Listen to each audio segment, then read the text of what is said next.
winding road that leads to your door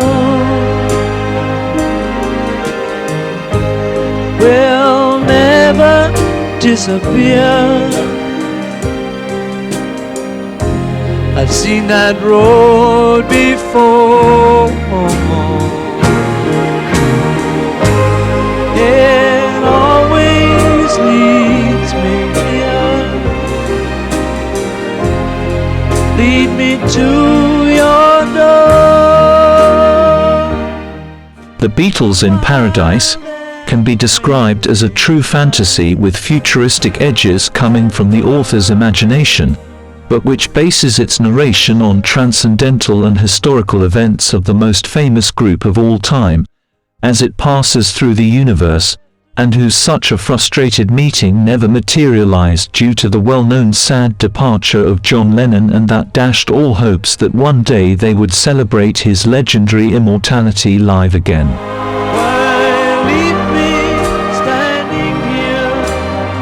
This book is also a dedication, a posthumous tribute to those who, being part of this beautiful epic, also contributed their grain of sand to the triumph of these colossi. Finally, it is the best tribute to the fans who were left wanting to see these dreams come true. The many ways I've tried, and still they lead me back to the... When we review the immortality of the Beatles, the true reason for existing is first and foremost the Almighty, who with his hand blessed the fabulous four to occupy such a top position, full of sorrows and joys, servants and sinners. Nobody has been able to corroborate eternal life, but those of us who believe in God know that it exists, and that thanks to the great power of the Lord one day we will join it.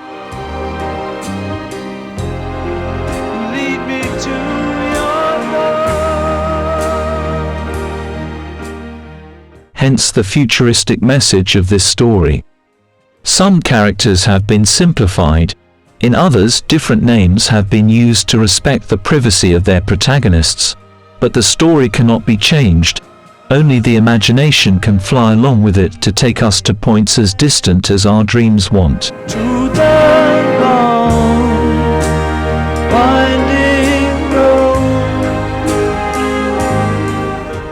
Children and desires, and precisely that secret of the law of attraction becomes latent once again in the narrative. Perhaps our next generations will get to know beyond the mortality that the Almighty has in store for us, but for now I leave it to your imagination to find the answers to so many questions in our journey through the universe in search of eternal life, the long and winding road.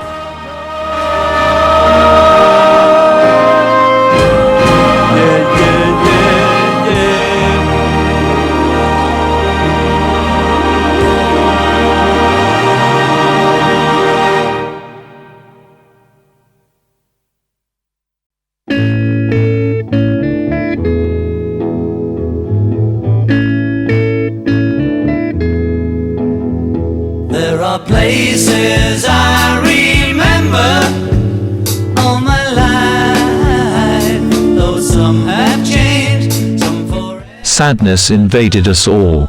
For many days agony had invaded this British colossus. His pain and suffering indicated that his life was slowly fading away.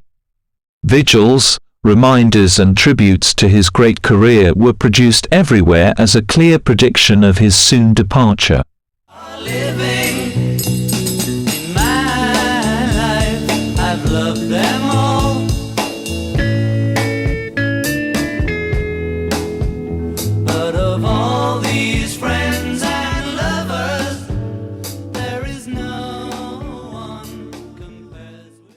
Lord George M., as Queen Elizabeth the Catholic baptized him, thought that his life full of glory would end with his last breath, but the facts would show that he was far from the truth.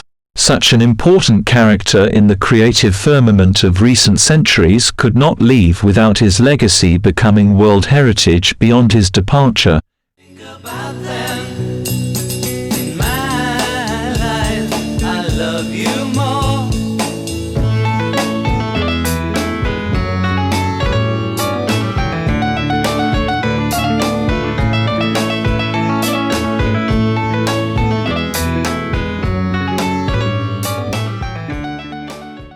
The painful history was repeated once again as before with John Lennon and years later George M., two legendary protagonists of contemporary history who lived to stay, and although their departure dashed all hope of ever reuniting the four powerful Liverpool, symbolically on each anniversary of their earthly absence, are repeated in loose voices and full of emotion, all the melodies that immortalized. George M. took with him the unique and supreme satisfaction of having been the oiler of the perfect machinery that Brian Epstein discovered years ago in 1960 AD in The Cavern, a small nightclub in Liverpool. Day after day, alone on a hill. The tribute ended and gloom invaded the impressive venue. The soul rises to infinity and the will-o'-the-wisp is produced, according to believers in eternal life, where matter is destroyed and turns into dust and ashes. For the first time we begin to understand where the spirit goes after its separation. Does paradise really exist? Call it heaven, firmament or celestial vault. Sir George had been called to the Lord's right hand for his rest and bonus. The gates of heaven opened and a bone-chilling cold gripped Sir George, as ice floes hovered and fluffy white clouds bounded their edges. Thousand voices talking perfectly loud.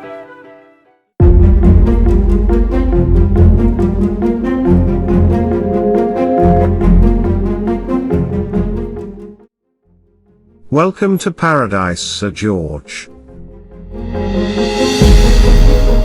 Where am I?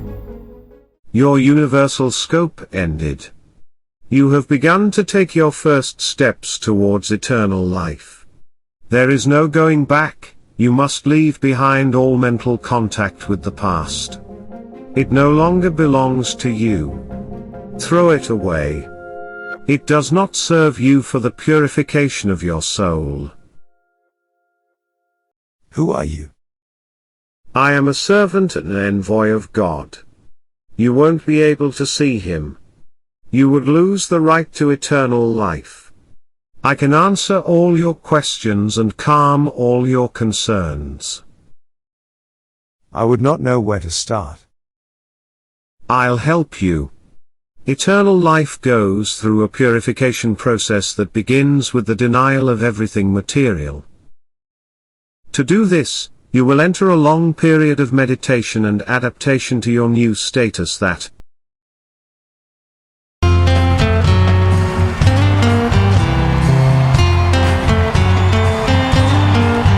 There were bells on a hill, but I never heard them ringing. No, I never heard them at all till there was you. There were birds in the sky, but I never saw them winging. No, I never saw them at all till there was you. There was music and wonderful roses. They tell me in sweet fragrant meadows of dawn and you. There was love all around, but I never heard it singing. No, I never heard it at all till there was you.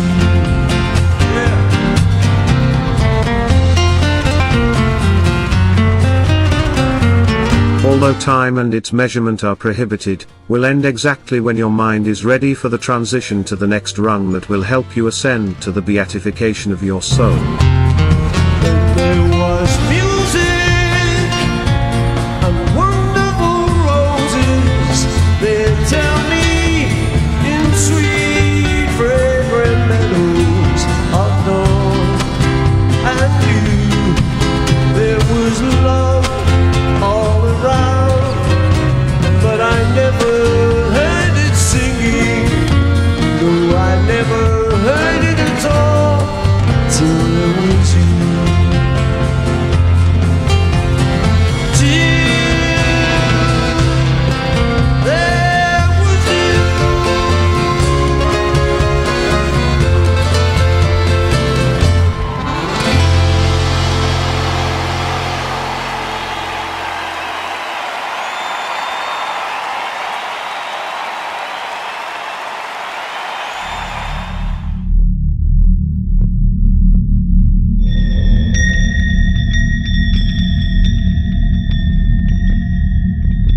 The angel instructed George M. how to proceed.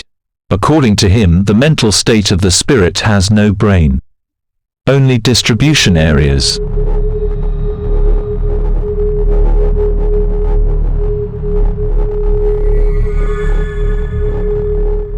His mission now is to irrevocably discard that area that occupied the grey mass of the brain and that he left behind, and replace it with meditation.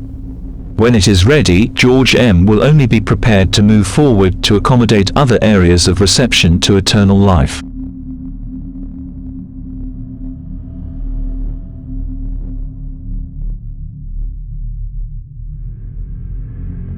Keep in mind that each retrograde thought will also make him go back in the meditation phase, and therefore our progress will be delayed. The great advantage of reaching the end of the road is that it will allow Sir George M. to meet those he once knew or loved, but in the realm of purity and the satisfaction of an eternal life.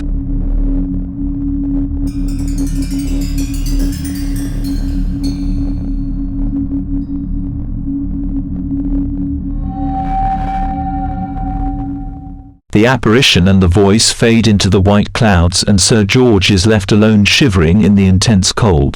How could God have imagined that this other world existed? Will he be able to overcome the obstacles that this new stage has in store for him? Where to start? If he has to start with meditation, only manage to concentrate on the melodies that he was able to compose so much, and that once finished helped him to meditate and get away from the outside world.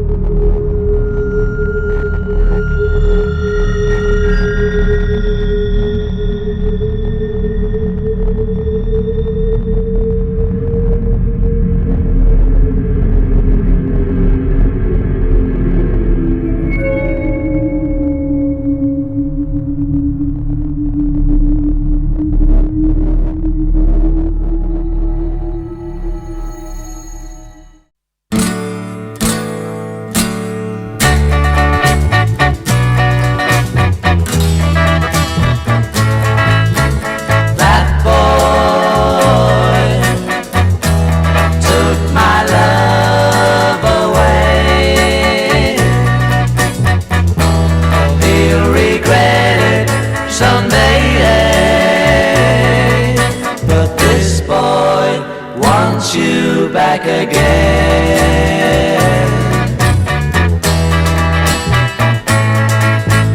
That boy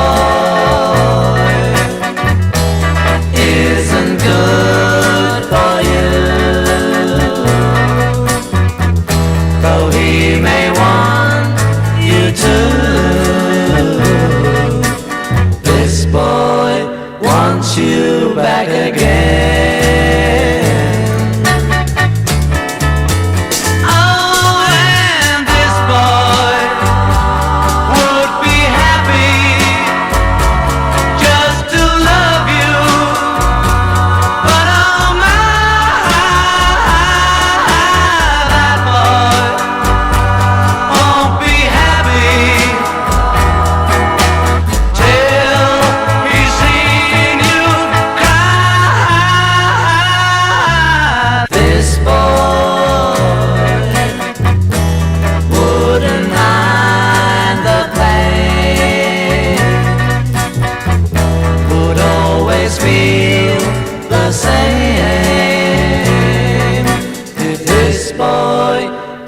You back again.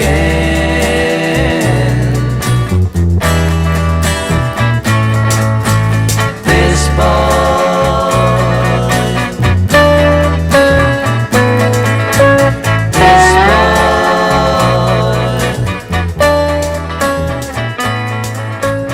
this boy.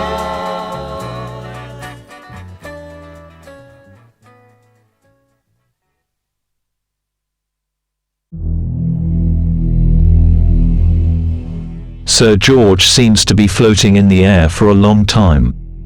He has already gotten used to the cold temperature of the environment, and now he wears a sky blue robe that blends him in with the heavenly environment of the meditation area. The envoy of God reappears, observing him carefully. How are you feeling? I'm starting to get used to everything around me. But your best company is your mind. You have not yet assimilated the beginning, but it is natural. Always happens.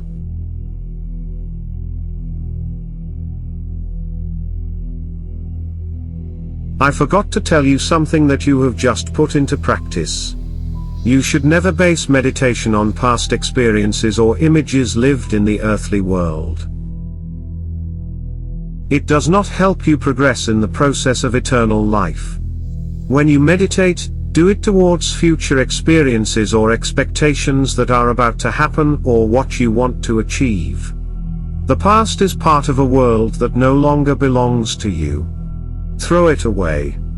You will be at peace with your soul, and it will take you more quickly towards the goal it seeks for you.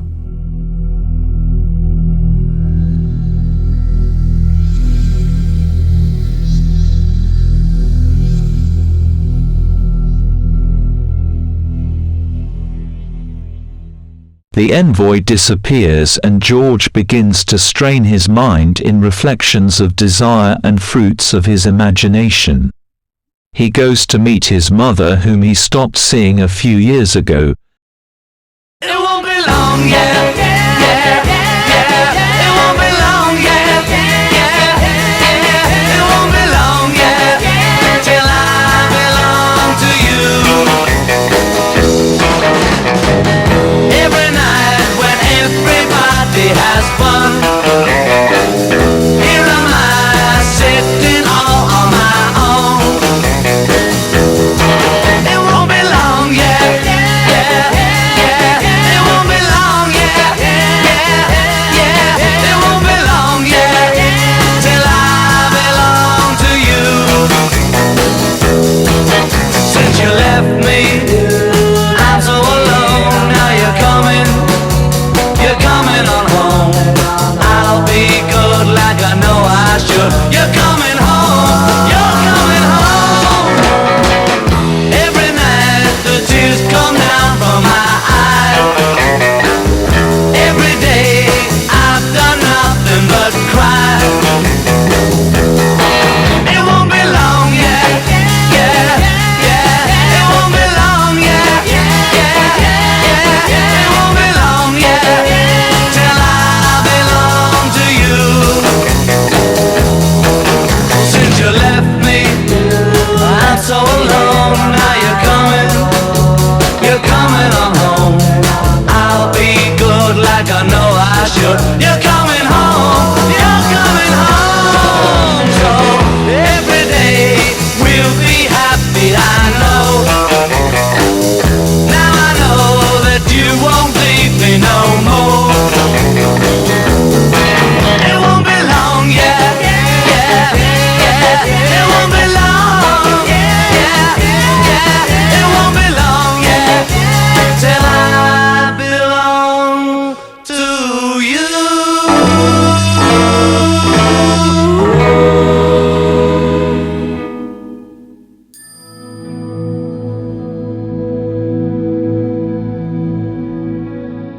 Sir George gets up and begins to walk after a long time suspended in the air in extreme stillness. The lush vegetation and the perfection of the mountains covered by green grass move him in one direction.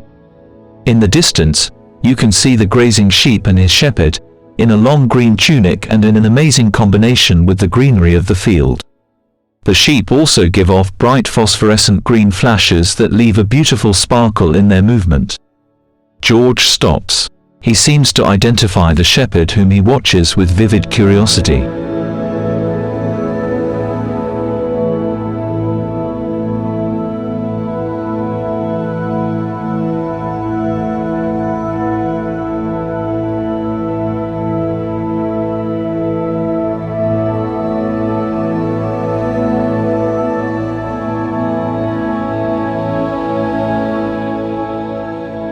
Brian? The shepherd smiles at him while attending to his herd. Brian seems distracted in the thoughts of him. George begins to understand by remembering the words of God's messenger. The mental state of the spirit has no brain. That is why he does not recognize anything or anyone. Think, Mr. George.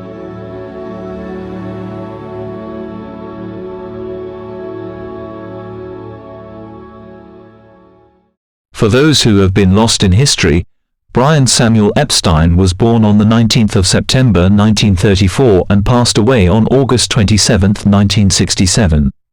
He was an English music entrepreneur who managed the Beatles from 1962 until his death in 1967. Epstein was born into a family of successful retailers in Liverpool, who put him in charge of their music shop, where he displayed a gift for talent spotting. He first met the Beatles in 1961 at a lunchtime concert at Liverpool's Cavern Club. Although he had no experience of artist management, Epstein put them under contract and insisted that they abandon their scruffy image in favor of a new clean-cut style. You're gonna lose that girl. Yes, you're gonna lose that girl. You're gonna lose you're gonna that girl. If you don't take her out tonight, she's gonna change her mind. She's gonna change her mind. And I will take her out tonight, and I will treat her kind. I'm gonna treat her kind. You're gonna lose that girl. Yes, you're gonna lose that girl. You're gonna lose. Yes, you're gonna lose that girl. If you don't treat her right, my friend, you're gonna find her gone. You're gonna find her gone.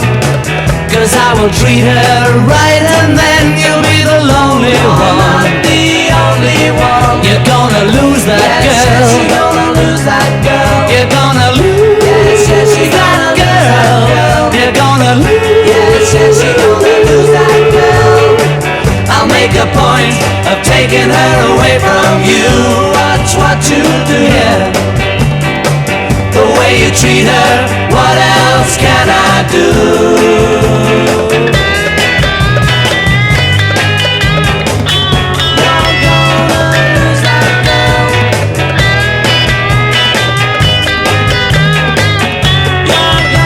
gonna lose that girl. You're gonna lose that girl. Yes, you're gonna lose that girl. You're gonna lose. Yes, you're gonna lose that girl. You're gonna lose. Yes, you're gonna lose that girl. I'll make a point of taking her away from you. Watch what you do, yeah. The way you treat her, what else can I do? If you don't take her out tonight, she's gonna change her mind. She's gonna change her mind. And I will take her out tonight, and I will treat her kind. I'm gonna treat her kind. You're gonna lose that girl. Yes, you're gonna lose that girl. You're gonna lose. Yes, you're gonna